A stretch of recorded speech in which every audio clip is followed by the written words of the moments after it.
E aí, gente, hoje a gente vai começar o módulo de fisiologia renal. Aqui a gente vai falar, obviamente, sobre o funcionamento dos rins e como eles são importantes na homeostasia do nosso corpo.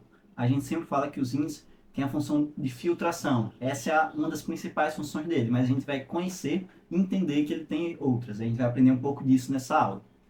Antes de falar sobre o funcionamento do rim, é importante a gente entender sobre a distribuição dos nossos líquidos corporais, que é o líquido, como o próprio nome diz, que está dentro do nosso corpo. O nosso corpo ele tem quantidade de líquido que está distribuído em locais específicos. Então, esse retângulo aqui demonstra o nosso corpo. E aqui são os líquidos que estão dentro do nosso organismo, beleza?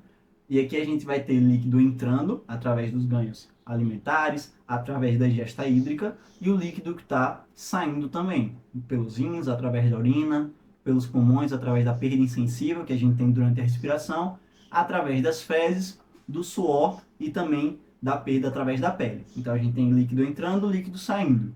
Esses líquidos, essa saída e entrada de líquido, ela tem que ocorrer de forma equilibrada, para que nem entre demais, nem saia demais, e a gente possa manter a homeostasia, porque a água ela é muito importante para todas as nossas funções metabólicas. Então, manter uma quantidade equilibrada de líquido é extremamente importante. Então, aqui dentro dos líquidos corporais, a gente tem o líquido intracelular, que é o líquido que fica dentro da célula, que forma o citosol. Aqui a gente tem uma estimativa de cerca de 28 litros, a gente percebe que a maior quantidade de líquido do nosso corpo está justamente dentro das nossas células. A gente tem o limite, né, entre a célula e o meio externo, que é a membrana celular, e aqui fora da célula a gente vai ter o líquido intersticial. É aquele líquido que fica entre uma célula e outra.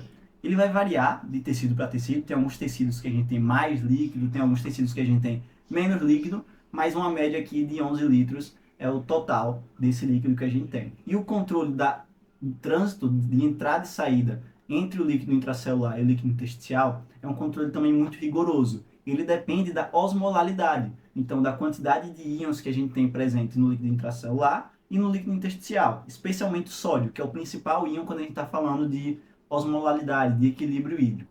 Então, baseado nessa concentração, o líquido ele vai saindo do líquido intracelular para ir para o intersticial ou vice-versa. Então, esse controle é um controle muito rigoroso, que é feito principalmente através das bombas de íons, especialmente a bomba de sódio e potássio. Além desse líquido intersticial, a gente tem também o líquido do plasma, que aqui a gente colocado uma estimativa de cerca de 3 litros. Então, o plasma é a parte líquida do sangue, e nesse plasma a gente tem uma quantidade de água que está aqui entre 3 litros.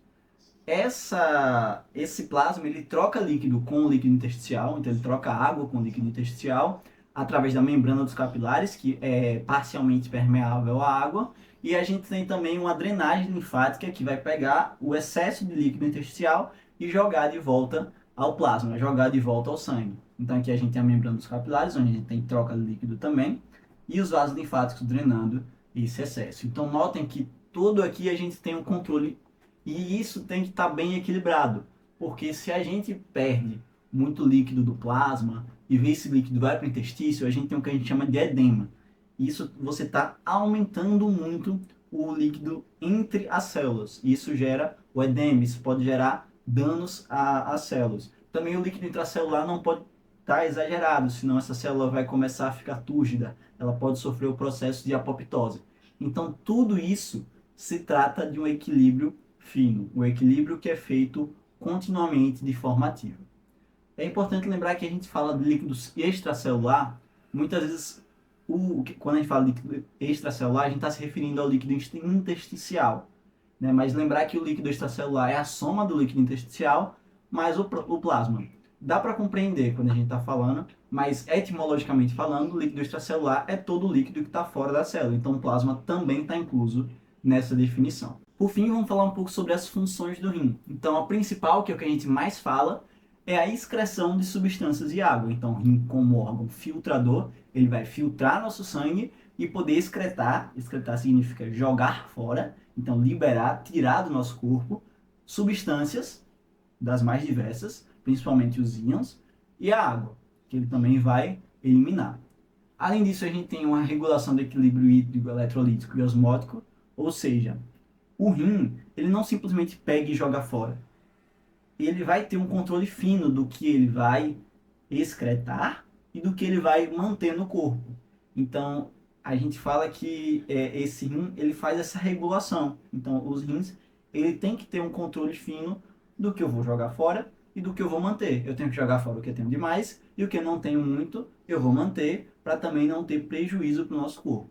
O rim, ele atua também de forma muito importante na regulação da pressão arterial. A gente fala que é uma regulação a longo prazo, porque o coração ele faz a regulação rápida, o coração e os vasos, e o rim ele faz uma regulação um pouco mais lenta, principalmente atuando na reabsorção de sódio, na reabsorção de água, e isso vai afetar diretamente na pressão arterial.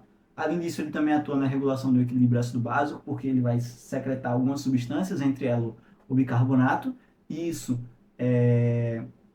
ajuda no equilíbrio ácido básico, também de uma forma um pouco mais lenta, e também tem função secretória. O rim em si, além obviamente das adrenais, nas glândulas adrenais que ficam próximas ao rim e que secretam por si só suas substâncias, o próprio rim também libera hormônios e enzimas que vão ajudar na sinalização que para manter a homeostasia do nosso corpo.